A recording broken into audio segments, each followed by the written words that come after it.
Hi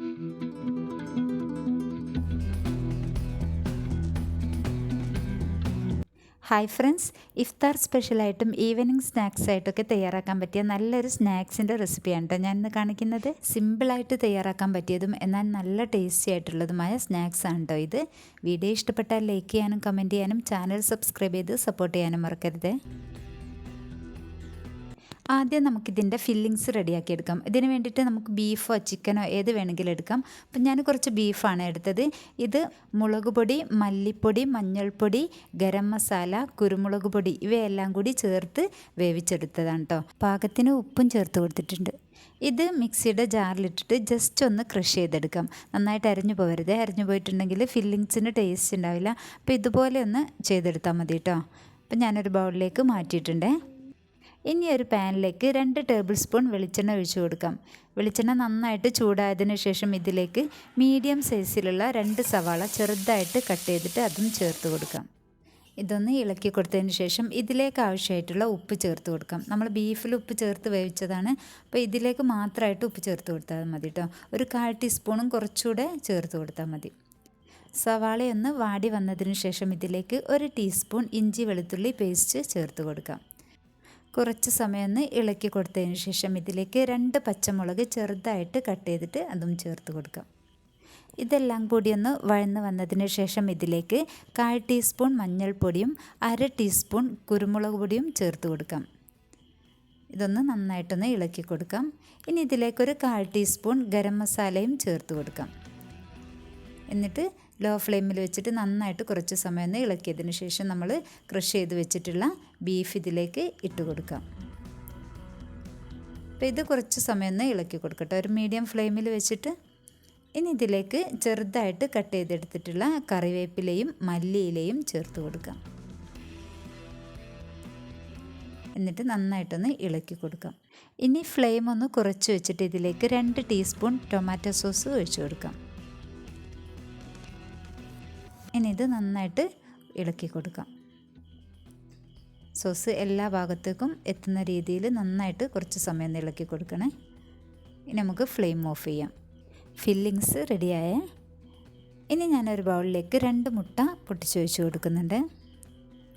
ഇതിലേക്ക് 2 നുള്ളു ഉപ്പും 1/2 ടീസ്പൂൺ കുരുമുളക് പൊടിയും ഇട്ട് കൊടുത്തിട്ടുണ്ട്. ഇത് നന്നായിട്ടൊന്ന് മിക്സ് ചെയ്തെടുക്കട്ടോ. ഞാനൊരു മുട്ട കൂടി ചേർത്ത് കൊടുക്കുന്നുണ്ട്. 3 മുട്ടയാണ് എടുക്കുന്നത്. അപ്പോൾ ഇത് നന്നായിട്ട് ഒന്ന് മിക്സ് ചെയ്തെടുക്കാം. ഒരു ഫോർക്ക് വെച്ചിട്ട് നന്നായിട്ട് കുറച്ച് സമയം ഒന്ന് ഇളക്കി കൊടുക്കാം. ഇനി ഇതിലേക്ക് 1/2 ടേബിൾ സ്പൂൺ ചില്ലി ഫ്ലെക്സ് ചേർത്ത് കൊടുത്തിട്ടുണ്ട്. കുറച്ച് മല്ലിയില ചെറുതായിട്ട് കട്ട് ചെയ്ത് അതും ചേർത്ത് കൊടുത്തിട്ടുണ്ട്. ഇത് ഒന്ന് മിക്സ് ചെയ്തെടുക്കാം.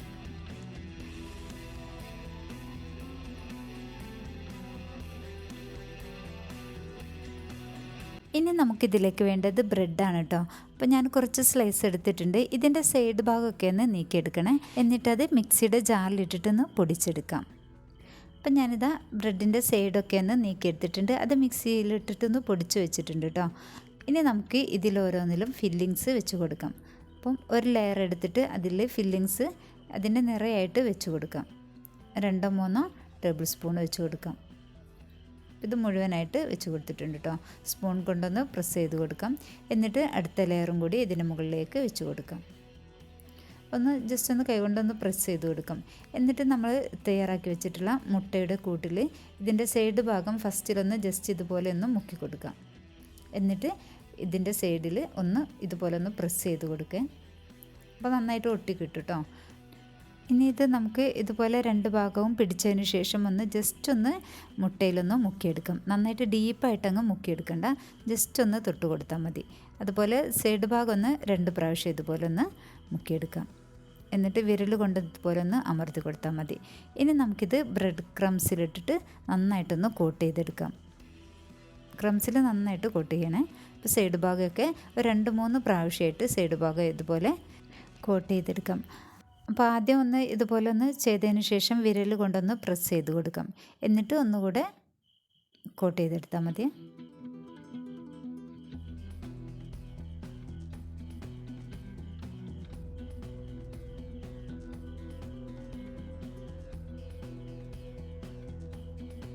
ഒന്ന് റെഡി ആയിട്ടുണ്ട് കേട്ടോ.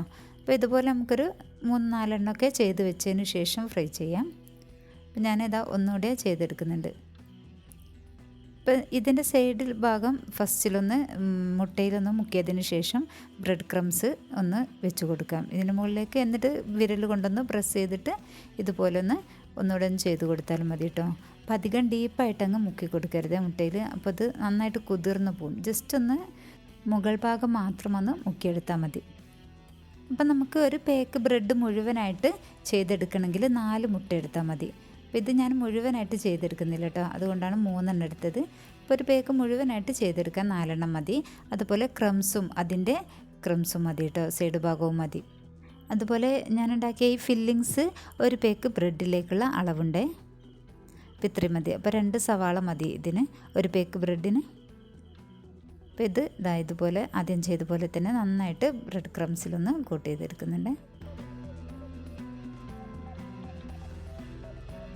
അപ്പം ഞാനൊരു 5 എണ്ണം ചെയ്ത് വെച്ചിട്ടുണ്ട് കേട്ടോ. ഇതൊന്ന് ഫ്രൈ ചെയ്തതിന് ശേഷം ബാക്കിയുള്ളത് തയ്യാറാക്കാം. അപ്പം ഞാനൊരു പാനിൽ ഓയിൽ ഒഴിച്ച് കൊടുത്തിട്ടുണ്ട്. ഇത് നന്നായിട്ട് ചൂടായതിന് ശേഷം ഒന്ന് മീഡിയം ഫ്ലെയിമിലേക്ക് മാറ്റി കൊടുത്തിട്ടുണ്ട്. ഇനി ഇത് ഫ്രൈ ചെയ്തെടുക്കാം. അപ്പോൾ ഇത് ഇളക്കിയിട്ട് കൊടുക്കണം കേട്ടോ. തീ ഓവറായി പോകരുത്, അതുപോലെ കുറഞ്ഞു പോവുകയും ചെയ്യരുത് കേട്ടോ, എണ്ണ കുടിച്ചു പോവും. മീഡിയം ഫ്ലെയിമിൽ വെച്ച് കൊടുത്താൽ മതി. ഇത് കുറച്ച് സമയം ഒന്ന് ഇളക്കി കൊടുത്തതിന് ശേഷം പെട്ടെന്ന് തന്നെ മറിച്ചിടണേ, ഇത് പെട്ടെന്ന് കരിഞ്ഞു പോവും. മറിച്ചിട്ട് കൊടുത്തിട്ട് 1-2 സെക്കൻഡ് കഴിയുമ്പോൾ തന്നെ നമുക്കിത് കോരി മാറ്റാം.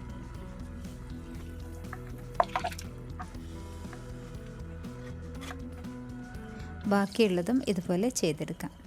വീഡിയോ ഇഷ്ടപ്പെടുന്നുണ്ടെങ്കിൽ ലൈക്ക് ചെയ്യാൻ മറക്കരുത്.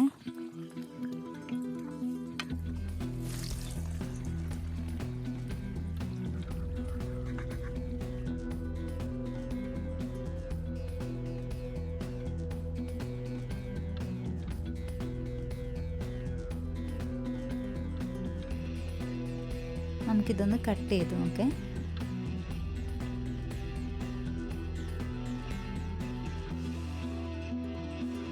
ഇതുപോലെ കട്ട് ചെയ്തിട്ട് സെർവ് ചെയ്യുന്നതായിരിക്കും കേട്ടോ നല്ലത്.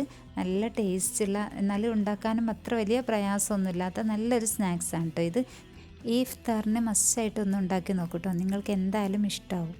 ഇതുപോലെ വേറെയും വെറൈറ്റി സ്നാക്സിൻ്റെ റെസിപ്പീസൊക്കെ ചാനലിലുണ്ട്, കാണാത്തവരൊന്ന് കണ്ടു നോക്കൂ കേട്ടോ. വീഡിയോ ഇഷ്ടപ്പെട്ടാൽ ലൈക്ക് ചെയ്യാനും കമൻറ്റ് ചെയ്യാനും മറക്കരുത്. അതുപോലെ ചാനൽ സബ്സ്ക്രൈബ് ചെയ്യാത്തവരൊന്ന് സബ്സ്ക്രൈബ് ചെയ്ത് സപ്പോർട്ട് ചെയ്യുക. തൊട്ടടുത്ത് കാണുന്ന ബെല്ലൈക്കൺ കൂടി ഒന്ന് ക്ലിക്ക് ചെയ്ത് അതിൽ ഓൾ എന്ന ഓപ്ഷൻ ഒന്ന് സെലക്ട് ചെയ്യുക.